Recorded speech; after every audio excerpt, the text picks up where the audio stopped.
नमस्ते। कथा कथन हिंदी में आपका स्वागत है। आज हम सुनेंगे बीरबल की खिचड़ी की कहानी। एक बार सर्दियों के मौसम में बादशाह अकबर अपने दरबारियों के साथ महल के बगीचे में टहल रहे थे। ठंड इतनी अधिक थी कि सभी ठिठुर रहे थे। अकबर ने चर्चा के दौरान कहा, इस कड़ाके की ठंड में कोई भी इंसान खुले पानी में रात भर नहीं रह सकता।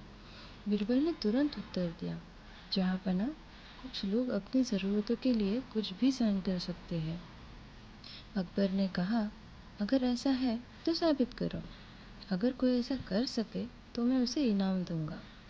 बीरबल ने एक गरीब व्यक्ति को ढूंढा जो बहुत ज़रूरतमंद था।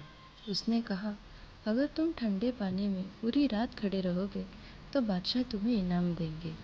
गरीब व्यक्ति ने यह चुनौती स्वीकार कर ली। अगले दिन वह व्यक्ति महल के पास एक ठंडे तालाब में रात भर खड़ा रहा। सुबह उसने बादशाह को बताया कि उसने पूरी रात ठंड सहन की और चुनौती पूरी कर ली। अकबर को विश्वास नहीं हुआ और उन्होंने उससे पूछा, तुमने इतनी ठंड में यह कैसे सहा? गरीब व्यक्ति ने उत्तर दिया, जहाँपनाह, तालाब के पास महल की ऊंचाई पर एक दिया जल रहा था। मैं उसे देखकर रात भर हिम्मत जुटाता रहा। अकबर ने कहा, अगर तुमने दिए की गर्मी से अपनी हिम्मत बनाई तो इसका मतलब है कि तुम्हें मदद मिली। तुमने चुनौती को पूरा नहीं किया। और उन्होंने उसे इनाम देने से मना कर दिया। बीरबल को यह अन्याय सहन नहीं हुआ।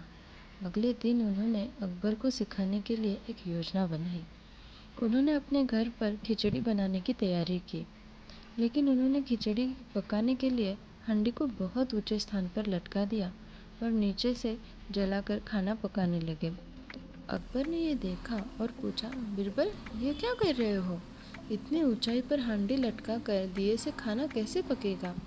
बीरबल ने मुस्कुराते हुए कहा, जहाँपनाह, अगर तालाब के पास जलते दिए से ठंड दूर हो सकती है तो इस दिए से खिचड़ी भी पक सकती है। अकबर ने अपनी गलती समझ ली और उस गरीब व्यक्ति को बुलाकर इनाम दे दिया। ये कहानी हमें सिखाती है कि ज़रूरतमंदों के साथ न्याय करना चाहिए और किसी की मेहनत और सहनशीलता का सम्मान करना चाहिए। ऐसे ही बोधपर कहानियाँ सुनने के लिए कथा कथन हिंदी को ज़रूर सब्सक्राइब करें। धन्यवाद।